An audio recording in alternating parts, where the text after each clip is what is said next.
ખાવો પેટનો ન મટે. હવે અરે તમારો પડકારો પણ હરજીને પેટનો દુખાવો મટે ને એટલે હરજી ઘરે બેઠો છે, વિચાર કરે છે કે આ પેટનો દુખાવો કોઈ દવા અસર કેમ નથી કરતી. પણ વાત કરતા વાર લાગી એટલી વારમાં હરજીને એવો મનમાં વિચાર થયો કે બીજે ક્યાંય નહીં પણ આપણી બાજુમાં જ આ સંત રહે છે જલારામ ભગત, લાઈને એને અહીંયા વિયો જાવ. એટલે હરજી એમ કહેવાય કે જલારામ બાપા પાસે આવ્યો, બાપા પાસે આવીને બેઠો, નિમાણો થઈ ગયેલો. એટલે બાપાએ ખાલી એટલું પૂછ્યું, હરજી કઈ તકલીફ છે? કે બાપા તકલીફમાં તો બીજું શું, પણ પેટનો દુખાવો છે, ઘણા ડોક્ટરોની દવા લીધી, દુખાવો મટતો નથી. અને તેથી આ સૌરાષ્ટ્રનો સંત સાહેબ ધીમે કરીને હરજી સામું જોઈને એટલું બોલ્યા હતા કે જા મારો સીતારામ મટાડી દે હરજી. હે બાપા કે આ દવાની જરૂર નથી, અહીંથી ઘીરે જા અને ઘીરે પહોંચ, અને એટલી વારમાં જો મારો સીતારામ મટાડે ને તો માનજે કે જલારામે નહીં મારા સીતારામે મટાડી તું. ભલામણા હરજી અહીંયા બાપા આગળથી ઉઠીને ઘરે પોગે ને એટલી વારમાં પેટનો દુખાવો ગાયબ થઈ ગયો. અને એમ નહીં, ભાઈએ કીધું ને હમણાં કોક સ્ત્રી સામે નજર કરે તો આપણે એના હાથ કાપી નાખીએ એવી વાત કરી ને હમણાં.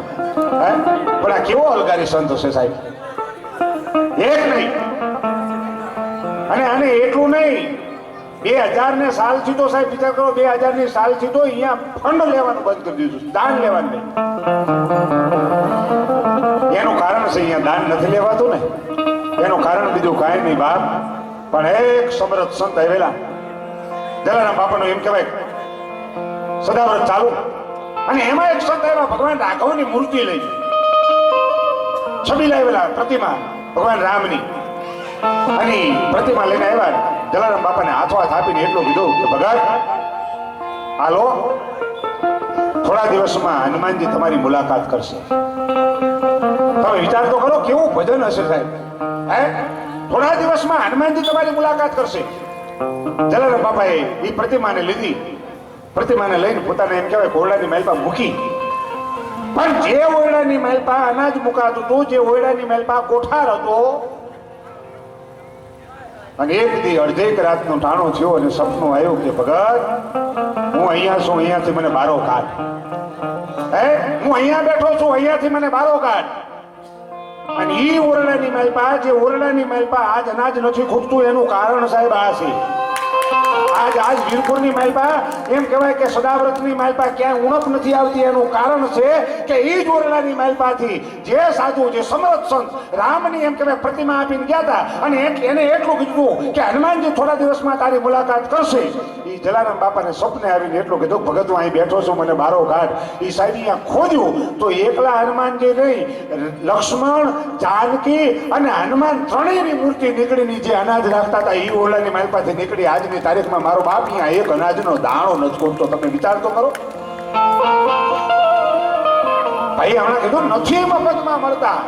અને એમાં તમને કહું, આ લોહાણા પરિવાર સાહેબ ગરો લેવા જેવું. એક બાજુ આ વીરપુરમાં જોગી જલિયાણ બેઠો હોય તો એક બાજુ આમ એમ કહેવાય કે વઢિયારની ધરામાં નજર કરો અને આમ તમે વારાહી પોગી જાઓ એટલે વારાહીની માલપા સમરથ સદગુરુ ભાણ બેઠો હોય. ભલામણા તમે વિચાર તો કરો, એક એક એક એક ખાલી એમ આમ આમ કીખલોડ ગામમાં જેથી એમ કહેવાય કે વારાહીથી લઈ અને ચરોતરનું કીખલોડ ગામ, અને અહીંયા ધંધાર છે ગયેલા. બાપનું નામ કલ્યાણ ઠક્કર. આપને તો ઇતિહાસની ખબર હોય, તમારો બાપ છે ભલામણા એટલે ખબર જ હોય ને. પણ એ કીખલોડની માલપા દુકાન હલવે, દુકાન હલવતા હલવતા એમ કહેવાય કે એનો નિયમ હવારમાં જાગે એટલે પક્ષીને ચણ નાખવું, બપોરે એમ કહેવાય કૂતરાને રોટલા નાખવા, ગાયોને નીણ કરવું, અને કોઈ અભ્યાગત ગામમાં આવે તો એનું બાવડું ચાલીને ઘીરે લઈ જઈને રોટલો ખાધા વગર કોઈ દી એમ કહેવાય કલ્યાણ ઠક્કરે કોઈને પાછો જવા દીધો નથી. પણ કલ્યાણ ઠક્કરના ઘીરેથી ભંડારી કઈ માણા ભજન ભાવમાં એમ કહેવાય કે મસ્ત રે, પણ એમાં ટૂંકમાં પરમાત્માને કરવું. અને કલ્યાણ ઠક્કરને એમ કહેવાય કે દીકરાનો જન્મ થયો, અને દીકરો એટલે જેવો તેવો નહીં સાહેબ, સદગુરુ ભાણ સાહેબ. એ સદગુરુ ભાણ સાહેબ નો એમ કહેવાય કે જન્મ થયો. સદગુરુ ભાણ સાહેબ કીખલોડમાં, અને કીખલોડમાંથી જેની એમ કહેવાય કે પોતે થોડીક ઉંમર થઈ અને કલ્યાણ ઠક્કર વિચાર કરે છે કે આપણે હવે અહીંથી વતન બાજુ વ્યા જાય, કારણ કે હાંડીઓ મરે ને તોય મારવાડ સામું જોવે. હે હાંડીઓ મરે ને તોય મારવાડ સામું જોવે. એટલે કલ્યાણ ઠક્કર એમ કહેવાય વારેમાં આવતા રહ્યા. પણ વારેમાં એવા પછી આ બાજુ એમ કહેવાય કે ભાણ સાહેબ સદગુરુ ભાણ અને ભાણની એટલી બધી એમ કહેવાય ભક્તિ એમ કહેવાય કે પ્રસવવા મંડાણી. ગામડે ગામડે ભક્તિના એમ કહેવાય ભાયક આવવા મંડાણા. અને ભાણ સાહેબ એકલા નહીં સાહેબ, એ વખતમાં ભાણ સાહેબ જે શિષ્યોને લઈને નીકળતા ને એને ભાણ ભોજ કહેતા. મંડળ નહીં, નકર હોય જલારામ મંડળ હોય, બીજા નોખા નોખા પ્રકારના મંડળ હોય, પણ એને મંડળ નહોતું કહેવાતું, એને ભાણ ફોજ કહેવાતી હતી. ટૂંકમાં વાત કરું તે કદી ભાણ સાહેબ વડોદરા ફોજ લઈને ગયેલા. બળદ ગાડે દોડેલા. એ શિખરામની આગળ જે બળદ દોડેલા, બળદને જોયા એટલે વડોદરાના સુબાનો એક માણસની એની નજર પડી. ઓહો, આવા રૂપાળા બળદ, આવા વઢિયારી બળદ, અને એ અમારા ચરોતર પંથકમાં. એટલે એને જઈને પોતાના સુબાને વાત કરી, બળદ ગામમાં બે આવ્યા છે, કોક સાધુડો છે, હે કોક ભાવો આવ્યો છે, કોક સાધુ આવ્યો છે, અને એની પાસે શિખરામની જોડેલા બે બળદ છે. સુબાએ એમ કહેવાય કે દીદી પોતાની બગી તૈયાર કરાવી, બજારમાં નીકળ્યો ને આમ જોયું, સાઈડમાં કરાવ્યું શિખરામ, સાઈડમાં કરો શિખરામ. કા કે આ શિખરામ અમારું રાજનું છે. ભાણ સાહેબ હેઠા ઉતરીને ભાણ સાહેબે એટલું કીધું હતું કે વડોદરાના સુબા, ભલા માણે એક સાધુડાનું શિખરામ ને તું એમ કહેશ કે આ શિખરામ મારું છે કે બાપજી તમે ભૂલી ગયા, આ ગમે ત્યાંથી ચોરાણું હોય, બાકી આ ચોરીનો માલ છે. એ કે શિખરામ ન આપું તો, પણ બળદ વઢિયારી બે જોયેલા ને સાહેબ, એવા ચરોતર પંથકમાં કોઈ દી બળદ નહોતા જોયા, નાની નજર બગડેલી. એટલે એને કીધું કે જો શિખરામ ન દે ને તો કાળ કોટલીની માલપા પૂરી દઉં. અને તેથી સદગુરુ ભાણ સાહેબ આ પરમાત્મા સામું જોઈને એટલું બોલ્યા છે, કદાચ ને આ કોટલીમાં પૂરી દે, અને કોટલીમાં પૂર્યા પછી મને ન છોડે તો એવું ન માનતો કે આ કલ્યાણ ઠક્કરના દીકરાની આબરૂ જાય છે, એવું ન માનતો હે અખિલ બ્રહ્માંડના નાથ, મને કદાચ ને જો કોટલીમાં પૂરશે ને તો આબરૂ તારી જાહે, મારી નહીં. ભલામણ હું તો તારું બાનું ઓઢીને બેઠો. ટોકમાં વાત કરું, એ સુબાએ ભાણ સાહેબને જેલમાં પીડ્યા. પણ જેવા ભાણ સાહેબને જેલમાં પૂર્યા એટલે સુબો જેલમાં પૂરી, બળદને શિખરામને બધું લઈને આવતો રહ્યો. અને પછી ભાણ સાહેબને જેલમાં પૂર્યા પછી સુબો અડધી રાતનો ટાણું થયો છે. રાતે હૂતો છે, સુબાને સ્વપ્ન આવ્યું, જો આ નથી મફતમાં મળતા એટલે કાંઈક કર્યું હોય ને સાહેબ તો થાય. આપણે આમ પાંચ આગળ ક્યાંક કામ આમ કર્યું હોય ને તો મેળ પડે, બાકી એમને એમ નથી મેળ પડે એવો. અરે સુબાએ રાત્રે અડધી રાતે સપનું આવ્યું. સપનામાં એવું આવ્યું કે સુબાને પેટમાં કઈ ગાંઠ થઈ છે, અને ગાંઠ થતા વૈદો હકીમોને બોલાવ્યા. બધાએ એવું કીધું કે બાપુ આમાં અમારી કોઈ કારી ફાવે એવી નથી, અમારી કોઈ દવા કામ લાગે એવી નથી. કે તો કે કોક સંતના આશીર્વાદ મળી જાય તો મટી જાય એવું છે. અને સપનાની માલભાઈ વડોદરાનો સુબો તેથી જોવે છે કે ભાણ સાહેબ નામના એક સંત આવ્યા અને એના શરણે વિયોગ્યોને મારી ગાંઠો ઓગળી ગઈ. અડધીક રાતના ટાણે ફળાક જાગી ગયો. આ શું? અમે જેલમાં પૂર્યો છે, એ કોઈ જેવો તેવો સંત નથી. તો ભાઈ અડધી રાતે જેલના તાળા ખોલાવ્યા અને જઈને પગે લાગીને એટલું કીધું કે હે પણ સંત, હે મહાત્મા, તમે જ્યાંથી નીકળ્યા હોય હું તમને કાંઈ પૂછતો નથી, પણ તમે કહો તો ખરા છો ક્યાં ના?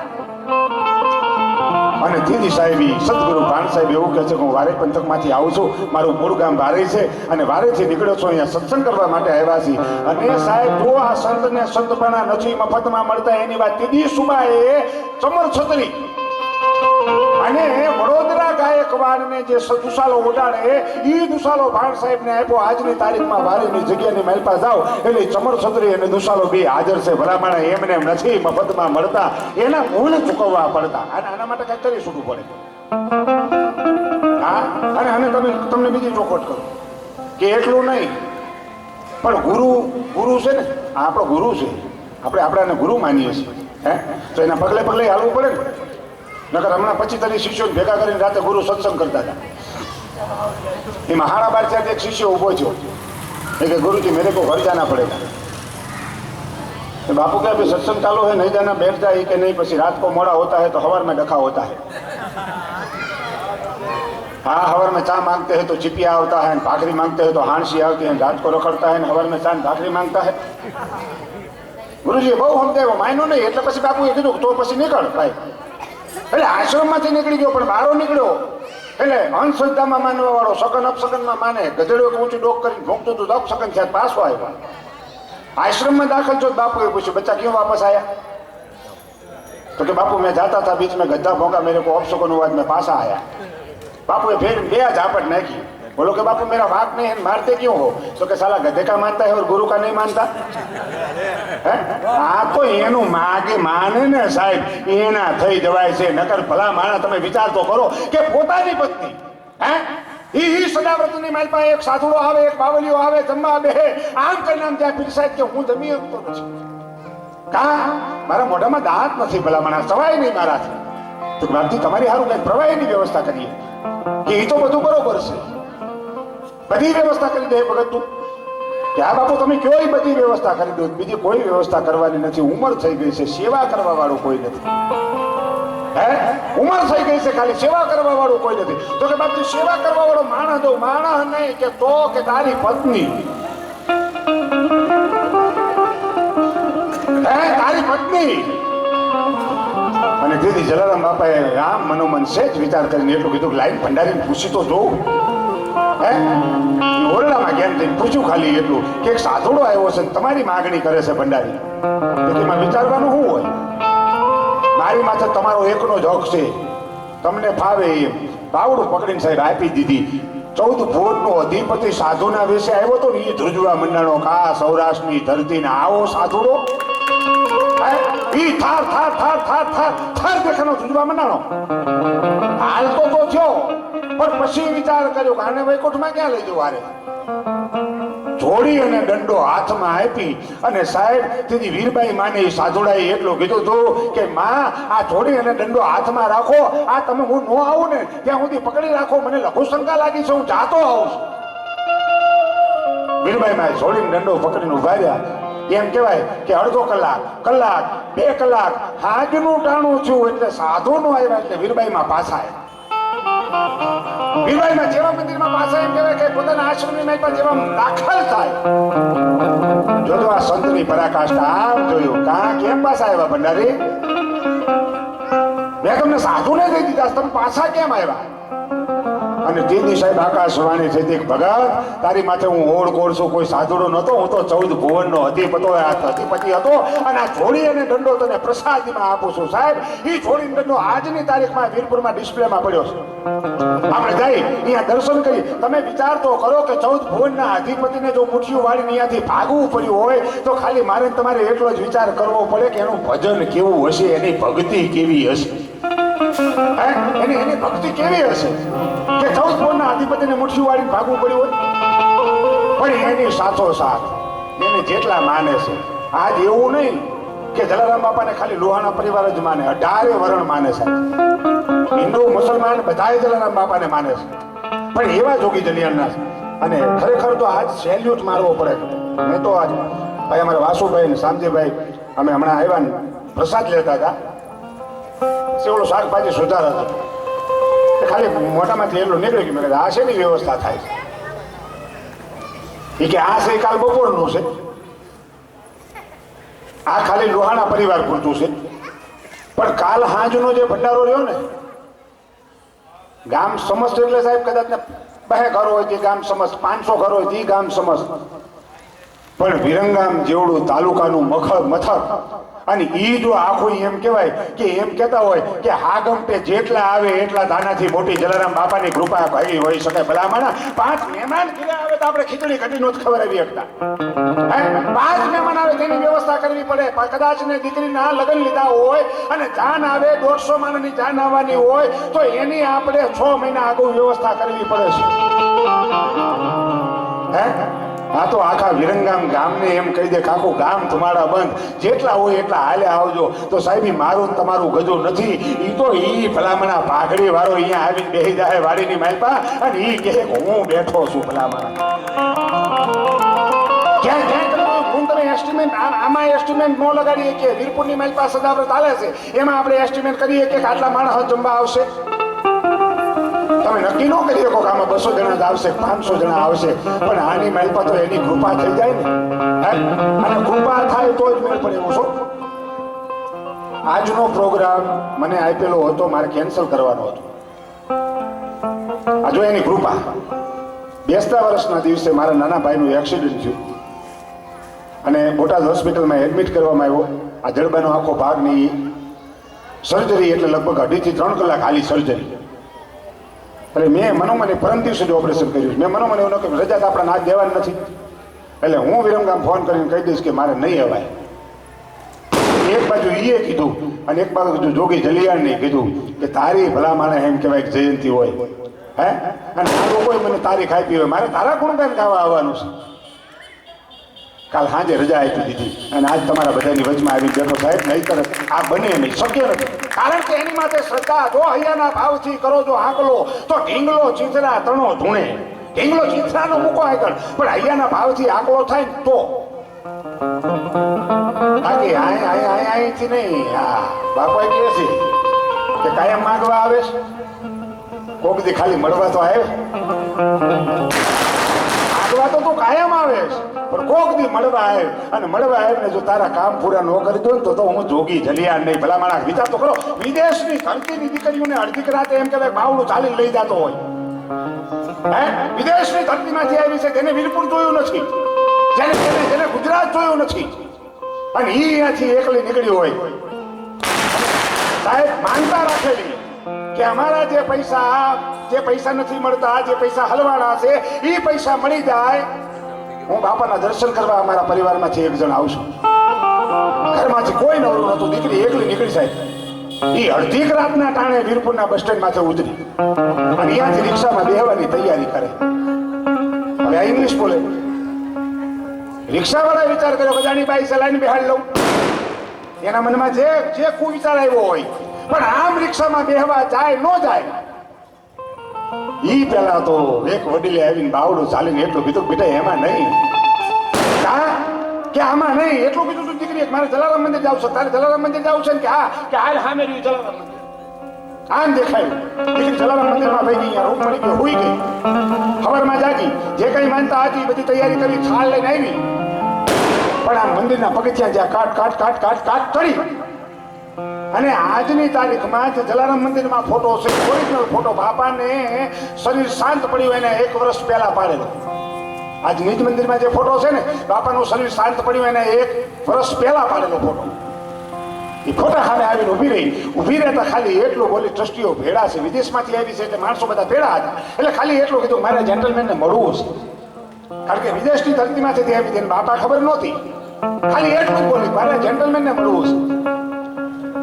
જેથી એમ કહેવાય માણસો ઉભા થાય, એને કીધું હતું કે આ મળવાનું આ એક જ ઠેકાણું છે, આ જે છે પણ કે આ તો ફોટો છે, કે આ ફોટો છે એ વાત બરોબર છે, પણ મળવાનું ઠેકાણું આ છે. પણ કે ના, એમ નહીં, મારે રૂબરૂ મળવું છે. તેથી સાહેબ વિદેશની માથેથી આવેલી દીકરીને તેથી વીરપુરના માણસોએ એટલું કીધું હતું, બેન બાપા આ તો શરીર શાંત પડી ગયું, એને વર્ષો થઈ કે બને નહીં, કે બને નહીં, વર્ષો થઈ ગયા હોય એવું. કે પણ કારણ તમને કઈ એવી ખબર કે ન બને? કે હા, કાલ રાત્રે હું રિક્ષામાં બેહવા જતી હતી અને મારો હાથ પકડી અને રિક્ષામાંથી મને ઉતારી અને મંદિર સુધી મૂકવા આ જેન્ટલમેન આવ્યા હતા. સાહેબ મારે તમારે વિચારવું પડે કે આજ આટલા વર્ષે જો આવીને સાધુડો ઉભો રહેતો હોય ને બાવડું પકડતો હોય, તો વિદેશની ધરતીની દીકરી આવે ને એનું જો બાવડું પકડી લેતો હોય, તો આપણે તો હવાર હાથ 2 ટાઈમ નમન કરવા આવી છે. જો આપણું બાવડું ના પકડે ને તો કાંઈક આપણી ભક્તિમાં કચાશ હોય. બાકી સાહેબ અડધી રાતે આવીને પકડી લે. પણ એવા સંતોના સાનિધ્યમાં બધા જયારે મળ્યા છે, ત્યારે ફરીવાર આપણે ભજનના દોર તરફ જતા આપણી વચ્ચે એવો ભજનીક, સમર્થ ભજનીક અને જેને સાંભળવા એક લાવો છે એવા ભાઈ શ્રી બળવંતદાનભાઈ ગઢવી આપણી વચ્ચે ઉપસ્થિત છે. તો હું બળવંતદાનને વિનંતી કરું કે આવે, એને મોજ આવે એવા ભજન લઈ આપણી વચ્ચે આવે. એકવાર તમામ મિત્રો જોરદાર તાળીઓના ગડગડાટ જોઈ આવો. બળવંતદાન ગઢવી.